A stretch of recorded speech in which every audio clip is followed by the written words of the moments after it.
butas.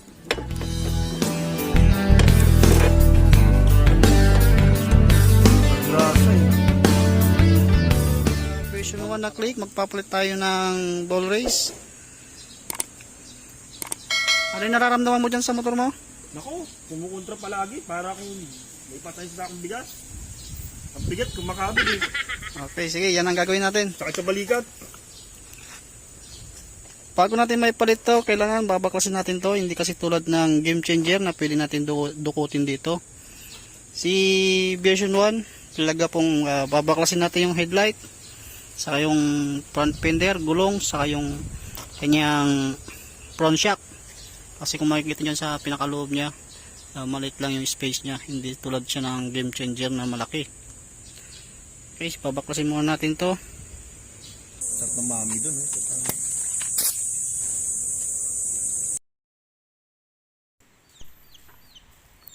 Okay, luluwagan muna natin yung axle bolt, saka tatanggalin natin yung tornilyo ng headlight. Babaklasin muna natin to kasi medyo masikip kasing magpalit ng ball race kapag hindi natin binaklas yung kanyang headlight.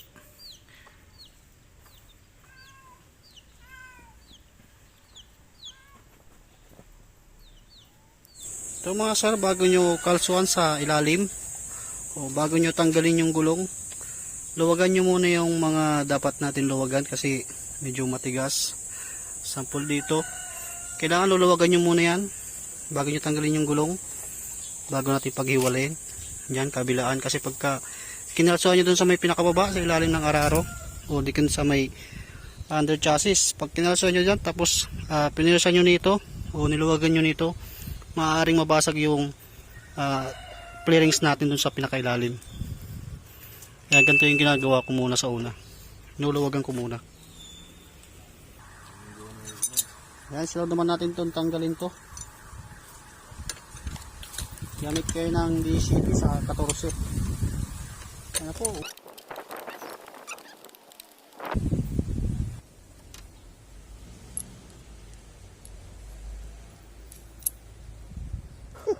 Foreigner pa eh, no?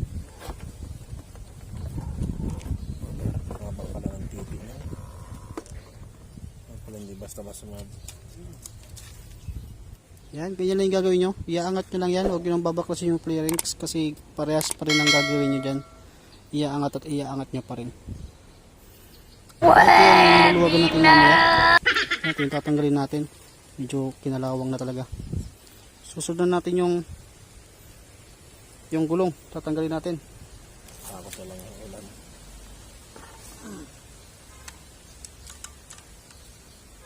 Yan, gamit tayo ng jack, yung pangkotse.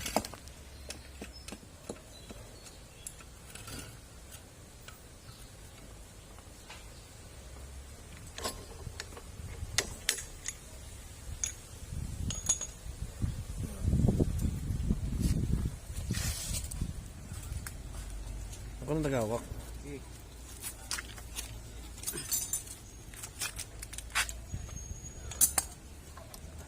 Dapat may helbo to. May ibo. May ibo. Libog o libog?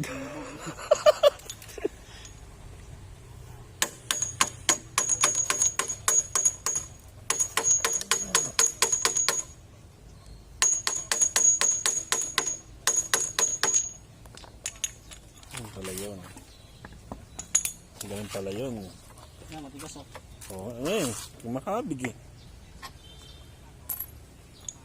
Parang kung nakipagbuno sa dalawang tao eh. Hila ng hila eh.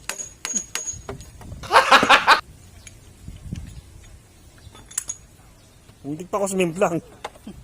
Pagkabig ko ng kaliwa, dumitso ng kanan. Putik na yan. May sariling daan. Oo, may sariling daan siya eh. Hoy. Tumawag ko, parang uulan pa. May tuloy yan. Pa kami tapos.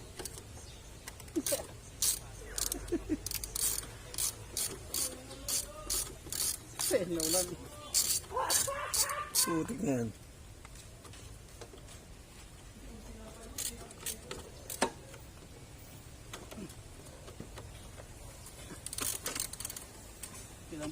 nabakas yung gulong. Ha?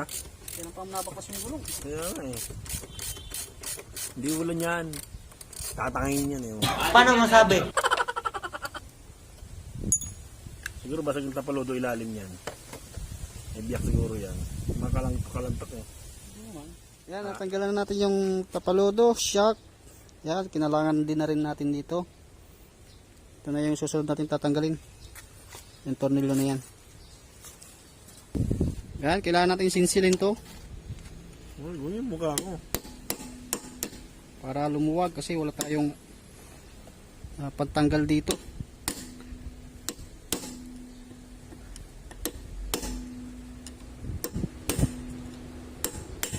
Yan, basta mapaluwag nyo lang yan, wala nang problema dyan.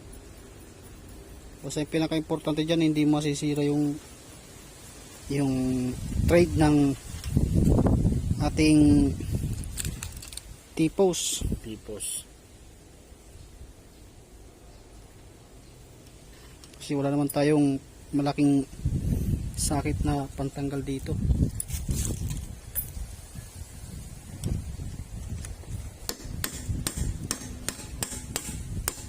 Sobrang tigas na.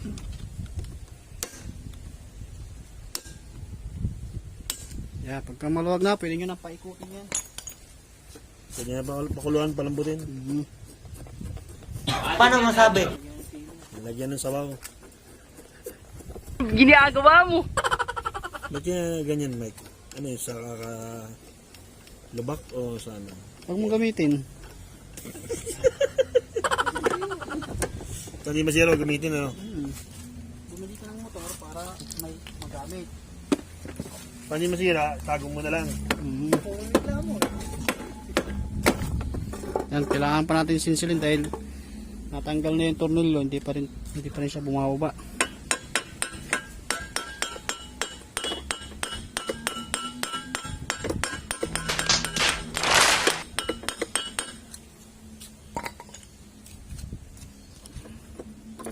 Yan, naglak na.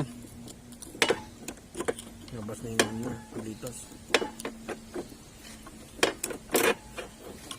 Yan, tanggal na natin. Wala na palang grasa eh. Ano, kalawang na. Ito yung papalitan natin. Saka ito.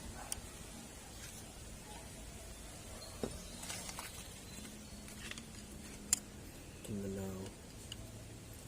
Wala na palang grasa, tumuyo na. Ito yung mga bearing niya. Ilalaglag na lang natin yung mga bearing dito. Kasi diretso yun naman yan sa baba.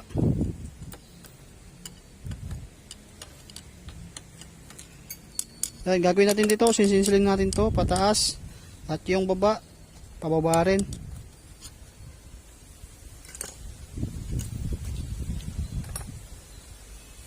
Yan, gamit lang tayo ng tubo para maiangat natin.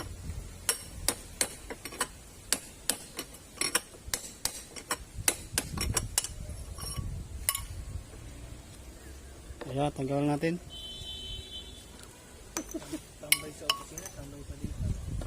Hindi mo ba nagsaw sa buhay mo? Sa baba, dito tatanggalin natin.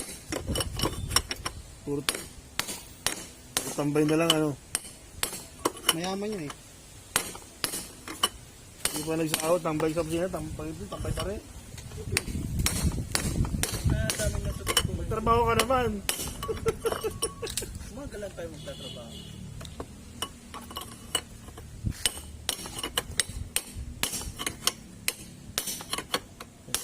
Tipos.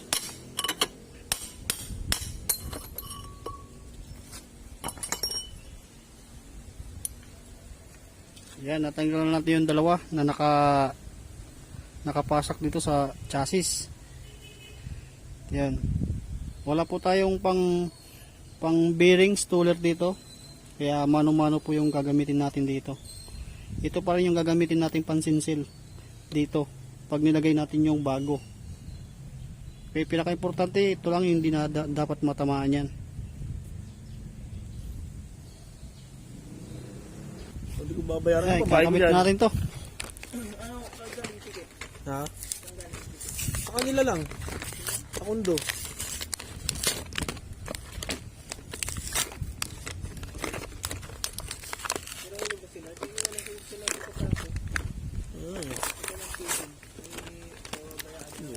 Kaya siya naman talaga ng mga nakatira doon, may mga kaya. Kaya bayaran ng mga ano. Yan, ito yung sa taas. Ito yung dito. Dapat pag ganyan sa taas. Yung sa baba, pag ganyan dapat. Yung dito, dapat sa ilalim yan, pag ganyan.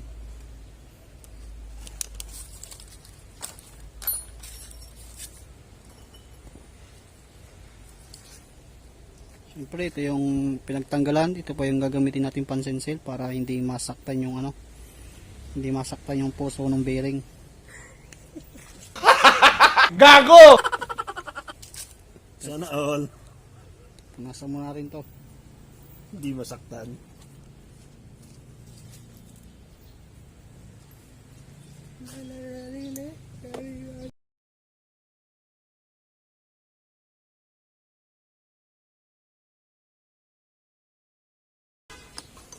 Yan, naisiksik na natin yung bago. Ayan. Tapos sunod natin sa ilalim. Okay, dito naman tayo sa may pinakailalim. Ito yung luma, ito yung bago. Yan, dapat pag ganyan. Yan, sa ilalim. Sa taas to, sa taas. Ilalim to, pag ganyan dapat.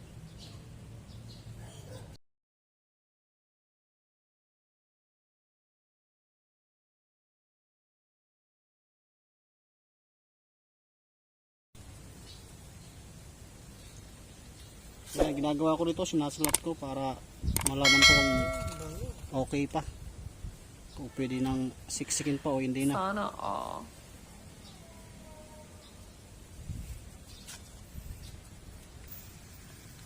Yan, ganyan yung ano, yung pagkakalagay. Pero itong pilang sensil natin, tatanggalin natin yan. Tanggalin ko muna. Kinain na pala niyo. Ayan, tanggalin natin yung pilang sensil natin. Yan, dapat ganyan. Yung lubog na lubog. Yan, saka dapat pantay. Yan, ilalagyan natin ng grasa mamaya yan. Doon muna tayo sa may T-post. Ilalagay muna natin yung bearing doon. Yan, dito naman tayo sa may T-post. Tatanggalin natin yung bearing.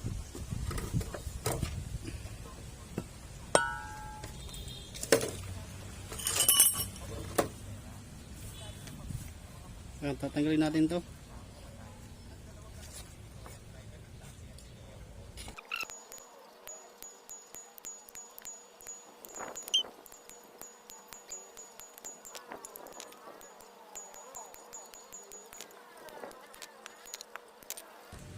Yan, tanggalan natin.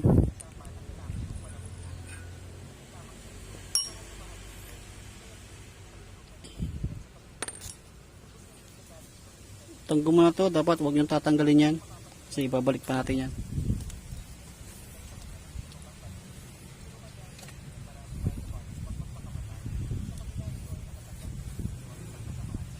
Ba't siya bumibigay, Mike?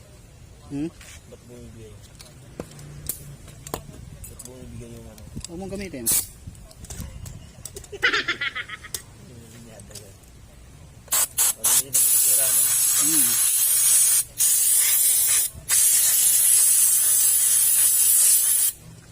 Ano yung kumuta na lang? Display mo lang. Ayos. Kaya ka bumili ng motor para may magamit. Iya nga. Kukumutan mo na lang. Siyempre, handa ka na rin dapat masira yung motor mo.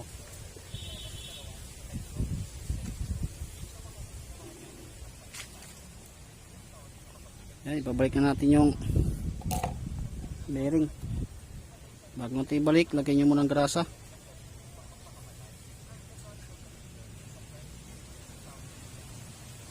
Tapos yung goma.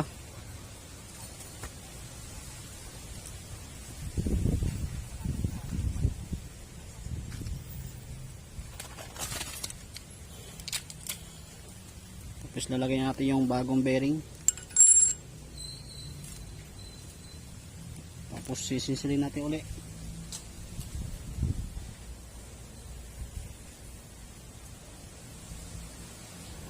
Ayan, sisinsayin natin to. Gagamitin pa rin natin yung pinagtanggal natin.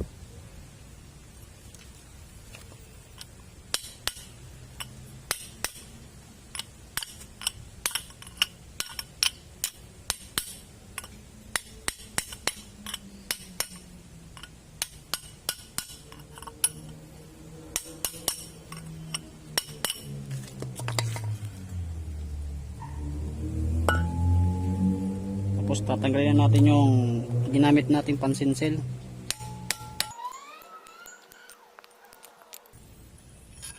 Ayan, ay sinsil na natin. Ito yung luma.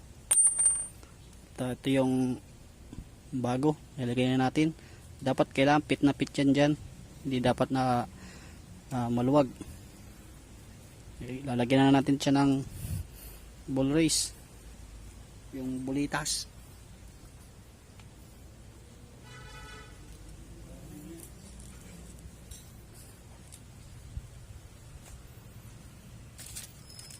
Ito yung mga bulitas nya, lalagyan natin dito.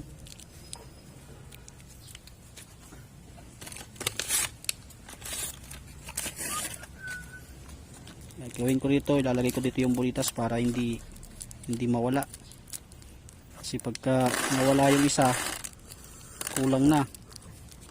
Hindi natin magagamit.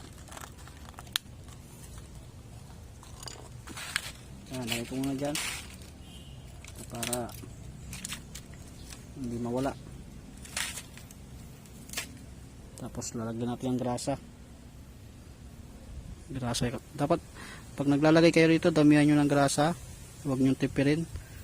Kasi kaya nasisira yung bearing natin dahil kinukulang na sa grasa.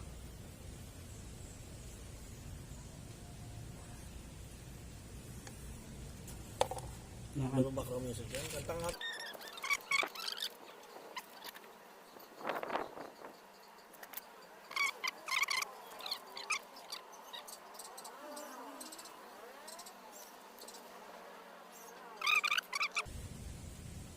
Yan, tapos lagyan natin siya ng grasa.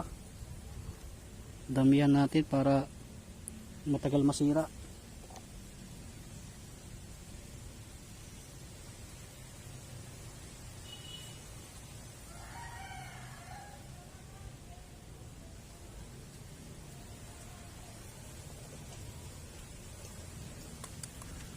Ayun, mga sounds background. Yan. Tan.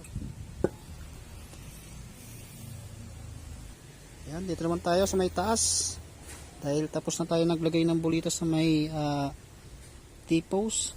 Kaya dito naman tayo sa may taas. Lalagyan din natin ng grasa kung ano yung ginawa natin doon sa T-post. Ganito rin yung gagawin natin dito.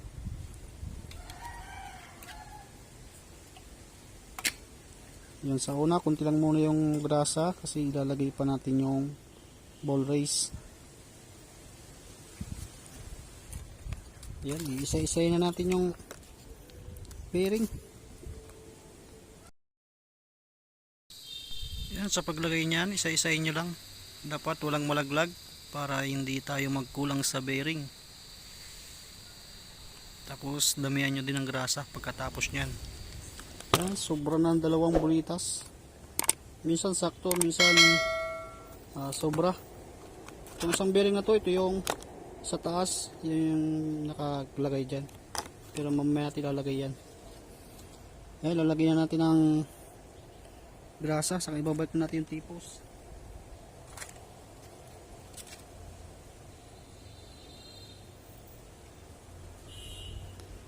Huwag niyong tipirin sa grasa kasi sayang pagka nasira ka agad.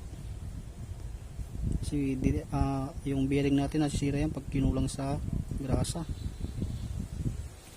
Okay, lalagyan natin yung T-post. Unahin natin sa taas. Ipasok.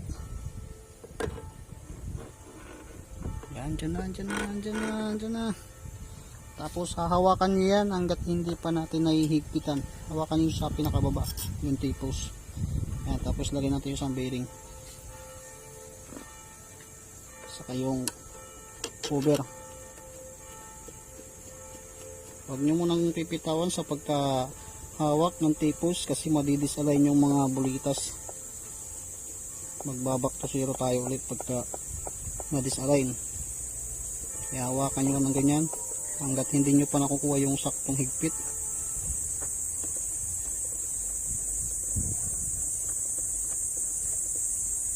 Mabilis lang magpalit nito ng bearing basta kabisado nyo na.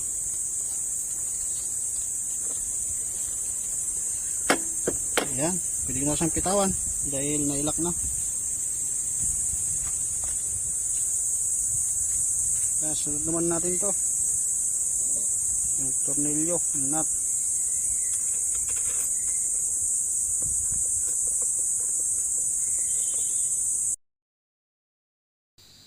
Okay, hihigpitan na natin yung tornilyo. Kailangan makuha nyo yung saktong higpit, tapos sabay clockwise para hindi lumuwag kaagad yung Yan, tornilyo. Parang ipis na agad na gitna. Okay, babalik na natin yung manobela. May kiling yan, may kiling. Tapos lalagyan na natin yung lock dito sa gitna. Ay, sabog sa... Okay, lalagyan natin to. Ano sumasabay din eh. Kung paano nyo tinanggal, ganun din yung pagkakabalik nyo dapat. Pag ganun, patusok. Yan, pagka ganyan na ayaw bumundo sa ilalim, iaangat nyo po yung manobela.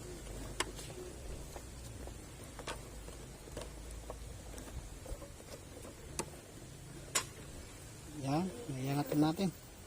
Naipasok na. Tapos lalagyan natin yung lock.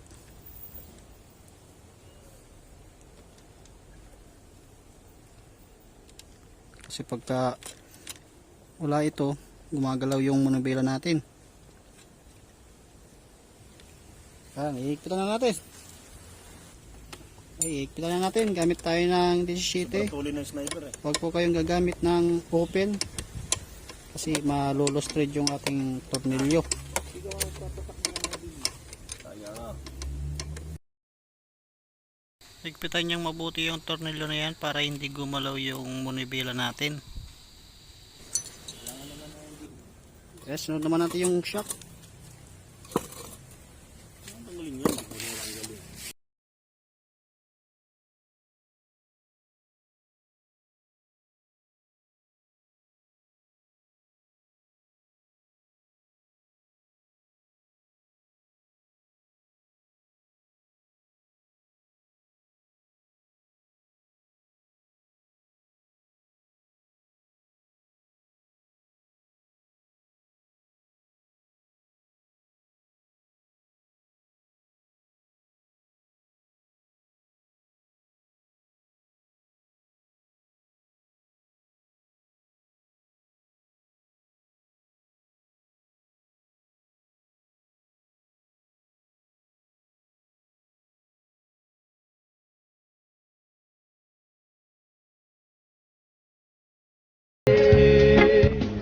Yan, ilagay na natin. Testing mo. Testing mo paikutin yung ulo mo. Ganun mo. Para makuha mo yung sakto. Ano, okay ba? Okay na ba? Pangit ang driver.